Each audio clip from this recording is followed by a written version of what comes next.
पावसानं काढता पाय काढताच मुंबईत उन्हाचा कडाका प्रचंड वाढला आहे। तापमान 36 डिग्री सेल्सिअस नोंद झाली आहे। हे साधारण 4 डिग्री जास्त असल्याची माहिती आहे। गुरुवारपर्यंत मुंबईच्या तापमानाचा पारा हा आणखी चढण्याची शक्यता वर्तवली जाते।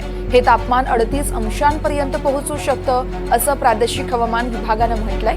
त्यामुळे आता प्रशासनाकडून देखील सगळ्यांनाच काळजी घेण्याचं आवाहन केलं जात आहे। 36 डिग्री सेल्सिअसची नोंद झाली आहे। गुरुवारपर्यंत मुंबईचं तापमान हे आणखी वाढू शकतंय। मुंबईत तापमानाचा पारा वाढल्याचं बघायला मिळतंय। त्यामुळे आता प्रशासनाकडून तसेच पालिकेकडून देखील सगळ्यांनाच खबरदारी घेण्याचं आवाहन केलं जातंय, काळजी घेण्याचं आवाहन केलं जातंय। तर पारा हा आणखी वाढू शकतो। सध्या 36 डिग्री सेल्सिअस पर्यंत तापमान वाढलं आहे आणि यामध्ये 4 अंश अर्थातच 40 डिग्री सेल्सिअस पर्यंत नोंद होऊ शकते तापमानाची। त्यामुळे आता सगळ्यांनाच काळजी घेण्याचं आवाहन केलं जात आहे। पावसानं आता परतीचा प्रवास सुरू केला आहे आणि त्याच अनुषंगानं आता तापमानात वाढ होतीये।